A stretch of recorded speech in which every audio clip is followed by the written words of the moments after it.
I'm Ariana Grande. Hi, I'm Cynthia Erivo. And you're listening to the Broadway Podcast Network. Visit bpn.fm to discover more.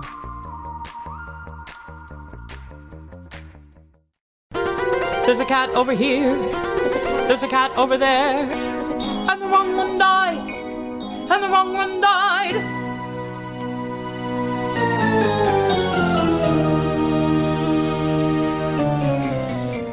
Welcome to The Wrong Cat Died, the podcast breakdown of the catastrophe. I'm your host, Mike Abrams, and today we have another amazing guest. He just finished up on the international tour that performed mostly in China, and he was performing as the Rum Tum Tugger. So welcome, Jesse Chidera, and thank you for joining me.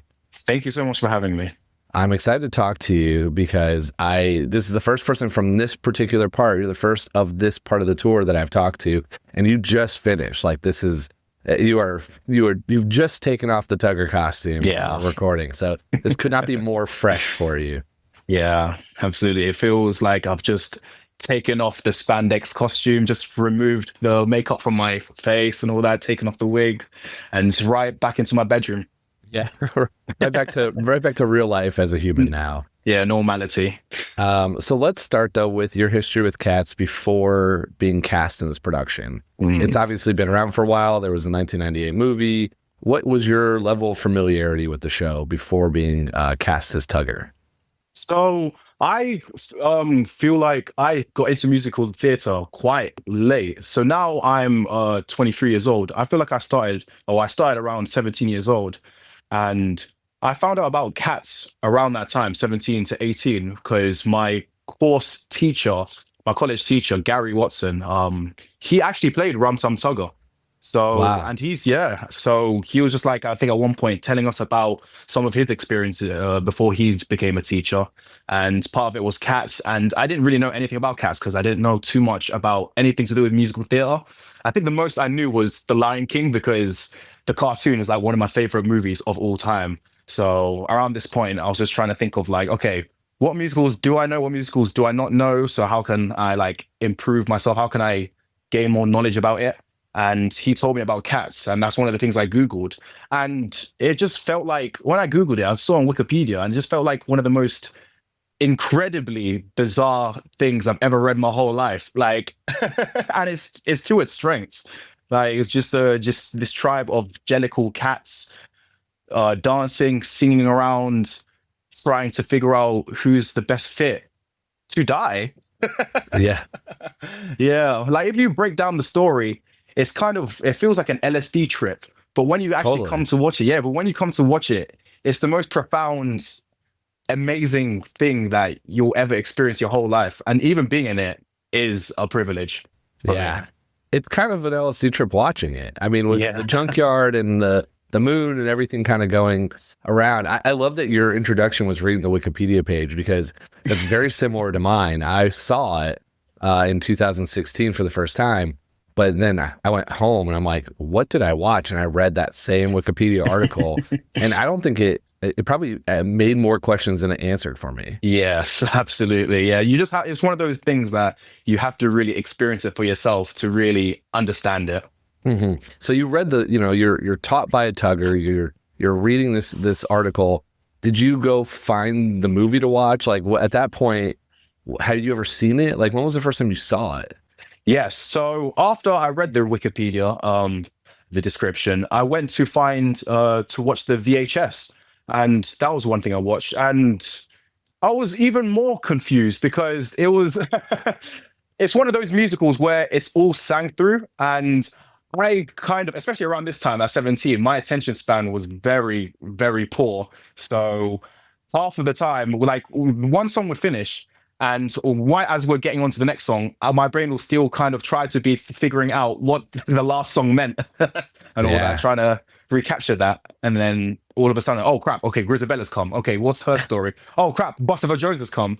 But I feel like it's one of it, but at the same time, it's also to its strengths because it has so much rewatchability value that you want to keep on picking up on different stories. You want to watch more of the kittens. You want to see, oh, I haven't seen what's going on there. What's Alonzo doing with one ballerina there? Like, you know what I mean? There's just so many new stories you can find every time you watch Cats.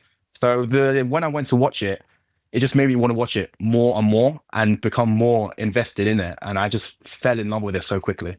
Yeah, it's interesting to hear you say that, because I think that's why there's such a fan base, like a super fan base of the show, because you can go any night and watch a different storyline from a different cat and get a different experience. And I remember, I had seen it just before doing the show, and then I went to the US tour I was like 90 something episodes in, so I really knew the plot at that point a lot better. And I went and watched them, and I was fascinated by the twins, because I would have never noticed that the twins turn first and that they're the ones that notice things first, and like all these like small nuances that, if you know the show deeply, can create a different viewing experience than if you're just going in for the first time and I was like you the first time, being like, wait, what just happened, before the next cat just gets brought out. And then half the time I was trying to figure out, what was their name again? These are these like bizarre, wild names thrown at you for 2.5 hours. Yeah, absolutely. Like every cat is so unique. And especially like what you just picked up on with the twins,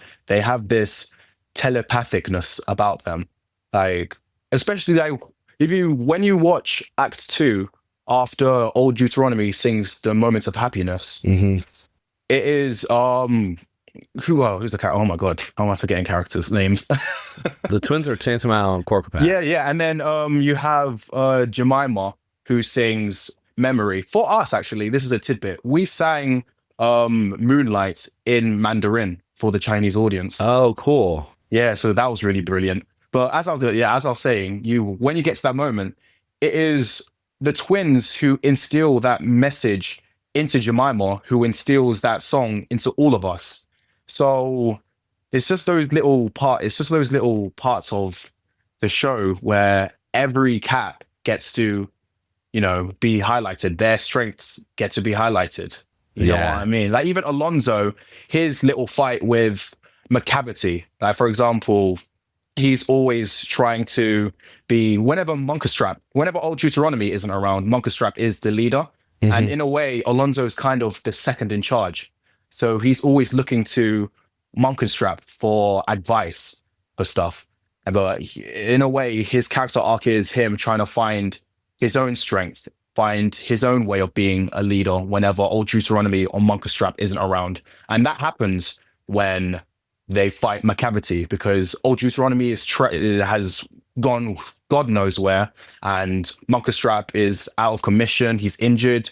Alonzo, bless him, he gets jobbed on and is taken out straight away. But the fact that he's able to find that courage somewhere, that's a big arc for him. So every character has that going on for them. Yeah, there's a full story with everybody, and it's not defined.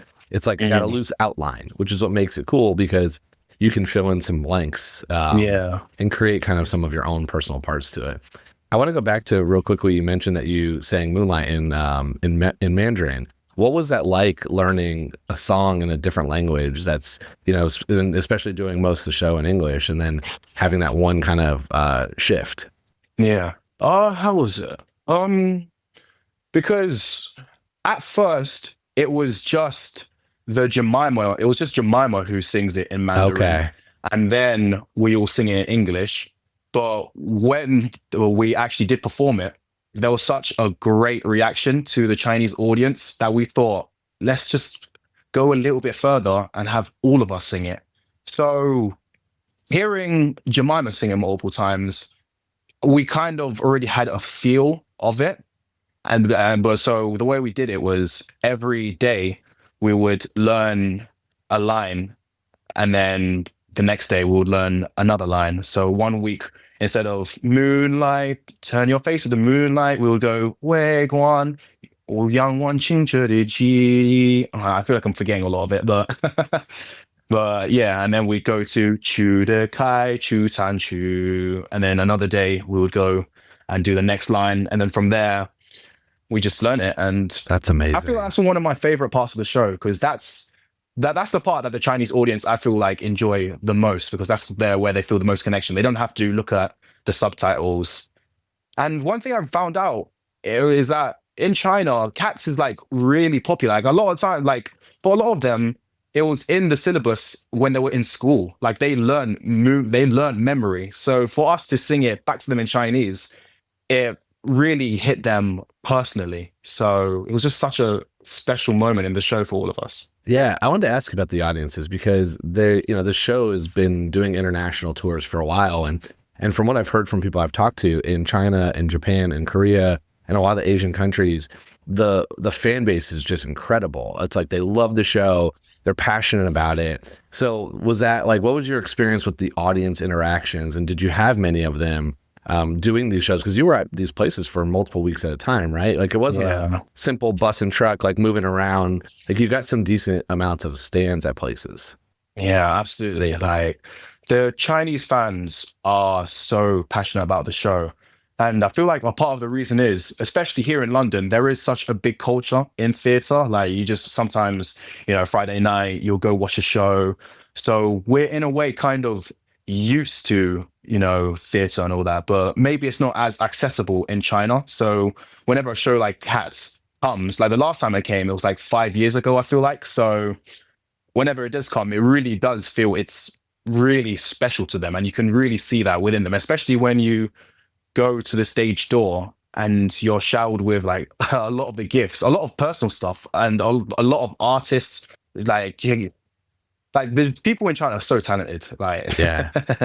They create like keychains for you. They create like plush toys. They take pictures for you with their little Polaroid. Like you just feel really welcomed. And a lot of them will even like recommend you to see some places or recommend you try some of the food. So That's I felt amazing. a lot of, it felt really, I felt the community a lot. With your particular role with Tugger, where you're supposed to cause chaos and be a little all over the place, did you go into the audience? Like, did you get to have some of those moments? Because like in the US, it's kind of expected and that happens. And Tugger kind of goes in and will almost pick on an audience member and maybe, sit in their lap or do some stuff. But culturally, I feel like it's a little different there. So what was kind of your line you were allowed to cross or not cross as Tugger? Yeah. So, that was one thing that I was always conscious about. Like, it's a different culture. I don't know what would be seen as respectful and what would be seen as disrespectful. So I always try to play it safe, but at the same time, a lot of them, like there are a lot of super fans, so they also kind of expected me to go crazy. So a lot of it was me trying to find like a middle point. Most nights I would just pick up someone and, have a little dance with them, make the crowd clap for them. Sometimes if there was a kid in the audience, I would give them a little high five. My favorite one was anytime if there was like an empty seat in the front row, I would go sit down on that seat and just watch as the dance break goes on with everyone else. And I'll just look around and be like, isn't this amazing? Go on, clap for them. That's awesome. Yeah, it was. I just kept it quite moderate, but I still try to have a little tongue-in-cheek fun with it. That's super fun. I think that's I think one of the most fun parts about your role is that you get to have those moments. And then you did go on as Older Brown as a cover. So did you all do the reverse moment, which is, did you sit on stage during intermission and have to kind of hang out and let everyone stare at you? Yes. So during the intermission, I would come down and sit down, and then everyone, a couple of the people in the front row would come and line up and take pictures of me. And I have to obviously play the complete opposite of Tugger. I had to just sit down there, let the audience, the members say their piece. Like they'd usually ask questions about like, oh, what is it like being a Jellicle? And I have to, in character, just be like, it's brilliant. Thank you so much for coming. Happy Chinese New Year. Like it's completely different to the mannerisms of Tugger. So I really like that aspect of it. Now, being on tour, was this your first time in China? And if so, what was kind of like the offstage experience like for you, being able to visit all these cities and embrace kind of like everything that they have to offer there? So for me, China was a place I've always wanted to go to as a kid. So ever since I was younger, I always enriched myself in like different media and all that. And anytime there was a movie where the location was China, I was always so fascinated with like the architecture, the history, like, and just everything about it. So anytime, especially in the beginning of the tour, when we wasn't exhausted, I would try to go to as many landmarks as possible, see places at night. I think at one point during the new year, I had a little hike up a little mountain just to see at the time we were in Shanghai, to see what Shanghai looks like at night with all the lights. And it's just beautiful. So most of the time, I was mindlessly exploring, just living the inner child of me. That's amazing. Yeah. That's such a cool part. We're going to take a quick break, and then we'll be back for more of The Wrong Cat Died. Okay, I want to pivot now to theories of Tugger, because you mentioned that everyone has their little stories and backgrounds, and there's all this stuff that you can see in a different show. I want to hear first, what were you told about Tugger's story in this rehearsal process? What was I told about Tugger's rehearsal process? I feel like it's not stated in the show, but I feel like it's something that is mainly agreed on, is that he is the brother of Monkestrap and, the second son of old Deuteronomy. Yeah. Well, so I'm curious about that, because you just mentioned that you thought Alonzo is like trying to be next in charge after Monkestrap, I guess third in charge after old Deuteronomy. There's like this belief that maybe it is actually Tugger and Monkestrap are fighting for that next in line. Did you ever feel that or play it that way? I don't think so. I feel like Tugger, he knows that he would never be a leader. And I don't think he ever wants to be a leader. I feel like he is very content with letting his older brother, I feel like for him, being a leader will be too restrictive. He wouldn't be able to live his free life. He has to live by example. And Tugger knows that'd probably be too boring for him. You know what I mean? He has to make sure that everyone is okay, cater to everyone's needs. He can't live the rock star life, I feel like. Yeah. So I feel like he always he would watch Monkestrap and he will just make the job a little bit harder for him in a way to test him, to test his wits. But I don't think he'd ever gun for the leader spot. That's how I would play. That's how I play it, at least.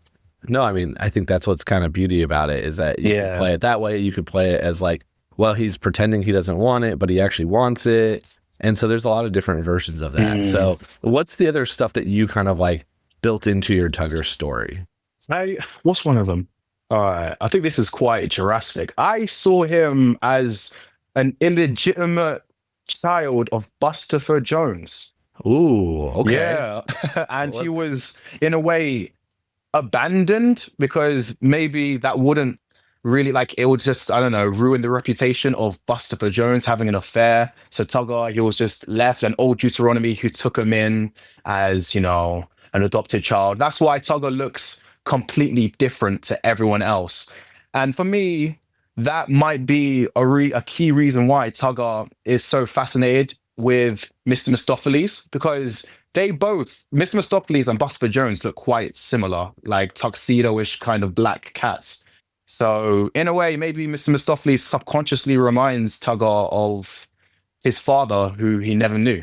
I have never heard that. I love it. I'm always fascinated when I get a new angle, and I've never heard abandoned by Bustopher. And that's why the Mistopheles kind of like duo comes from, is that it's that subconscious, it kind of looks like him. Yeah. So who's the mother? Did you think about who the mother was?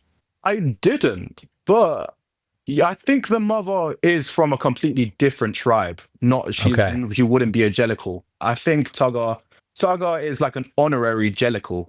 And because I feel like in our group, we also agreed that Bustopher Jones himself isn't a Jellicle. He's too prestige for Hedham. He just comes in, maybe he will sit down, eat some curry, let everyone, worship him, and then he goes off. And I feel like that's kind of the same with Tugger. He is still a Jellicle in spirit, because he was raised in that area. So he's part of the Jellicle way, but he's not like by blood, a Jellicle cat. Okay. What other relationships with cats did you play with Tugger? Like you mentioned Mistopheles and Bustopher. Was there anything with Grisabella or Bombalurina or any other character? Grisabella. There was. I feel like Tugger, anytime I saw Grisabella and Tugger would like walk away, I played it like he actually really felt sorry for Grisabella. He felt subconsciously bad. But Tugger has like a reputation to be that kind of, nah, I don't care. you're ruining the game, you're ruining the party. But anytime he'd lock eyes with Grisabella, anytime I played it, behind the eyes, there would just be a bit of like melancholy. But then afterwards, he'd just be like, no, no. Because I feel like he does understand being abandoned, you know? Like, Yeah. I feel like that never left Tugger, but he has to pretend as if he's just stoic. He doesn't care. He's a rock star. He needs to find somewhere else to sing. You know what I mean? What about Bombalurina? Bombalurina. So the way we played it, because I was one of the younger people in the cast. We played it where Tugger, he's kind of like a rebellious teenager. And Bombalurina was like, all right, then come on. And then, so anytime Bombalurina came onto Tugger, I was like, you know, in secondary school, when you're trying to impress, you know, your friends, and you're like, yeah, I get girls. And then when a girl actually comes in, you just pretend to go on your phone and swipe around. Tugger's kind of like that. So the moment where, you know, when Tugger sings, only like what I find for myself, Bombalurina is giving it to him. Like, this is the moment where Tugger can show off what he's made of, but he has no experience with girls. So he's just like, he just runs away because he doesn't know what to do. That's kind of how we play it. That's so interesting. I like that. It's kind of like the teenage confident, but not actually experienced at all. Yeah, and so exactly. it's just all for show. Exactly that. The last one I wanted to ask you about is Skimbleshanks. Did you have much of a relationship with Skimbleshanks? Because there's always a little bit of tension between those two cats, or usually tension between Skimbleshanks and Tugger. Yeah, Skimbleshanks is always, so Skimbleshanks, I feel like, is very OCD coded, and Tugger is very ADHD coded. And that's great because I have ADHD. So I feel like they do really clash, but not clash in like a hostile way. It's kind of like Skimble loves everyone, especially the person who played it in our thingy, Gavin. Like, very loving. He just wants everything to be in order. But if it's not like the order he wants to, he will be worried, but he's not gonna like freak out and lose sleep over it. So I feel like the way we play it, like Skimble and Tugger, we're still friends, but we will always butt heads. But it's just like, that's just how it is. Yeah. Okay. This is fun. This is a slightly different Tugger than what I'm used to, and I like it. Like, there's this a little bit younger, a little bit less experience. Abandoned by Bustopher is not something I'd ever heard. Yeah. You kind of threw some fun tweaks in there. Did you ever have, I mean, because this isn't like stated, but did you ever have any fans or anybody come in and kind of like ask questions or mention about some of the story of like Tugger to you? Yes. Most of the times they would just ask about the relationship of Mr. Mistopheles and us. That's it. Yeah, that's all people care about. Yeah. I feel like they also asked like the relationship of like Monkerstrap and Rum Tum Tugger, like why they're always spouting and stuff like that. Yeah. Just Okay. I usually do get the questions of like the generic stuff. Yeah, just the common things. Did you play up the Mistopheles Tugger potential, romance in your cast? Yes, we did. Especially during the addressing of cats. We would always, me and Mr. Mistopheles, anytime old Deuteronomy would mention like salmon paste or any foods, me and Mr. Mistopheles would give each other a look. I'm like, that's your favorite, isn't it?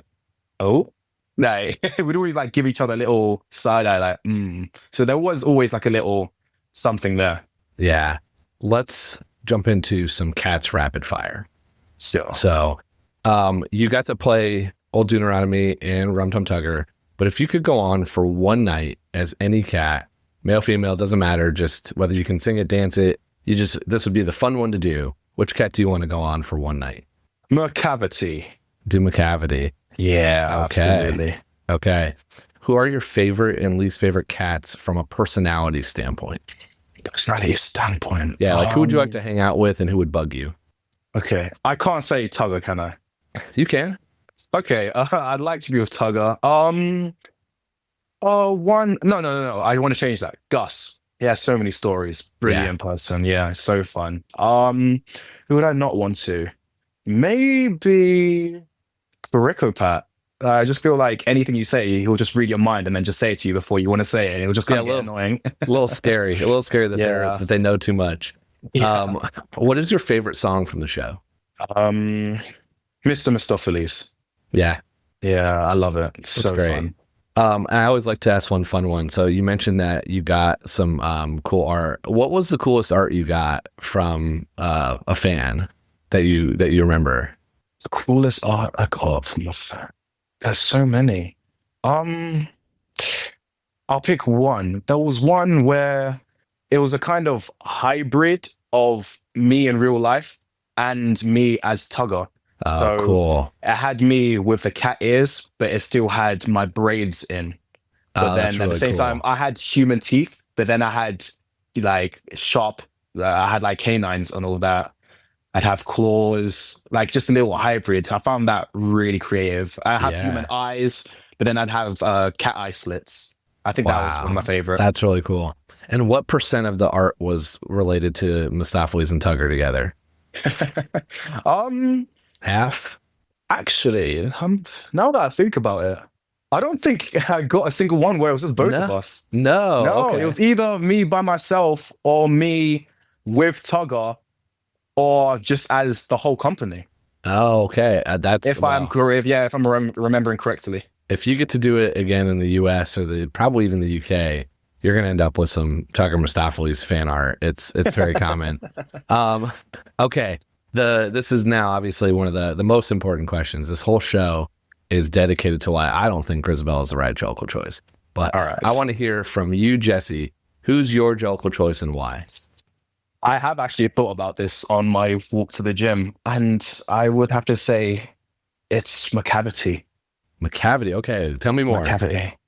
Because if you think about it, he has all the attributes of the Jellicle cat, of all the Jellicle cats. Like, he's charismatic. That's how he was able to like swoon Bomb Ballerina, Demeter. He has the, charismatic kind of like Monka Strap. He's, energetic. He has telepathy. He's telepathic because he was able to like control all the cats, like mind control them to take away old Deuteronomy. So like he's also sneaky, he's cunning, he's strong physically. He beats up Monka Strap. It takes the whole tribe to get rid of him. I feel like if he didn't go crazy, he would be the perfect Jellicle leader because he just has all those attributes. And like, I was also thinking about this, like, maybe he's the villain because that's the role he was given, kind of like Elphaba in Wicked. Yeah, I like that. So he's not bad. He was good at heart, but he was told, yeah, like I love the Elphaba comparison. He's gotta play this part. And so in your scenario, what's the heaviside layer? The heaviside layer. It's real life. Maybe there was this theory that I really connected to the junkyard being purgatory, the space between heaven and hell. And old Deuteronomy is the one who decides who gets to get reborn to come back into the human realm as a cat. Because old Deuteronomy is one of the only people who have a connection to the actual human realm because he comes out of the audience. So he's able to bring one of the cats back to, planet Earth. So I feel like that's what the heaviside layer is. It's Earth. Yeah. So I've heard this theory before. Was that something discussed during rehearsals, or is that something that kind of comes up over the course of touring? Yeah, it's something. It wasn't discussed in the rehearsals, but it was something that, we discussed with our company members and, some of the family, just like trying to figure out what happens after Grisabella dies. Yeah, the purgatory one's really interesting because it's a little dark, but it is. I mean, it does kind of fit that nature of like the reborn is to not just be reborn; it's to leave and go to the next step while you're sitting in the purgatory. That's the next thing, and so you are picking who's the most worthy. And in that case, I kind of like the McCavity angle because you're saying they actually were good. They had a lot of good for them, but they were forced to be evil, and they played their role really well. So this is actually their opportunity to now go start a new life. Absolutely. Like there's this moment where I really do feel sorry for McCavity. It's after he's injured and all the Jellicles get the courage to send him off. And you just really see the vulnerability. You kind of like, you see what's behind the evil laughs and all that. it's just a scared cat running away from a tribe who rejected him. And then he gets the electricity. And that's it. And it's just so sad because, like, in a way, that's his only way to get away from the situation that he got himself into, to electrocute himself, to get everyone to leave him alone. You don't know if that killed him, or if he will come back again. You don't know. But it's just a scared stray cat at that point. And I feel like if old Deuteronomy saw that, he would have picked McCavity. I like this defense. Did you ever discuss this with your cast, or is this because you're coming on this show, you had to think through an answer? The latter. Yeah. Okay. Then I love the McCavity alphabet comparison. So who's the Glinda for McCavity then? This one, I haven't thought about that. Glinda. It wouldn't be Grisabella. Maybe early Grisabella, but not current Grisabella. Yeah, maybe early Grisabella. Maybe Monkerstrap. Okay. Maybe. Because he is kind of the opposite of McCavity. Hence why they have the fight. So maybe it would be Monkerstrap. Okay. He's the reason why, because McCavity was always supposed to be the leader. Monkerstrap kind of felt like it was his birthright. So, he maybe, I don't know, put something in McCavity's milk, poisoned him or something. Yeah. Yeah. All right. So maybe I think instead of Wicked for good, the second Wicked, we're going to get Cats for good. We're going to get a part 2 of the 2019 movie. And we're just going to have, it's going to be centered around McCavity. Absolutely. That's the one. I love it. This has been super fun. How can people stay in touch with you and what you're doing in your career and what's next? Yes. What's next? You just have to stay tuned. For my Instagram, that would be Jesse_Chid. I'm very active on that. Yeah. Awesome. We will link that and tag that, and can follow along for all the cool stuff I'm sure you're going to do in your long career that's ahead of you. Super excited. Thank you so much. This has been great. Thanks for coming on. Yeah, thanks for coming on and sharing some new theories. It's always fun to hear different ideas and different things. So I'm excited to. I'm going to be thinking about this Bustopher Jones abandoned theory probably way more today than I would like to admit. But that's always what I love about this show, is getting something new. Yeah, it's a brilliant show. There's so many different ways of seeing the show. There's different ways that you can. I can't even find the word. Wait, cut this part out. Different ways that you can. Yeah, there's different ways that you can interpret the show, and that's the special part about it. Really, I love it. Well, this has been so much fun. Thank you again, and thanks everyone else for listening to this episode of The Wrong Cat Died, podcast breakdown of the catastrophe. To follow along, you can subscribe on Apple Podcasts, Spotify, or anywhere else in the podcast. Follow us on all social media at The Wrong Cat Died, or check out our website, thewrongcatdied.com.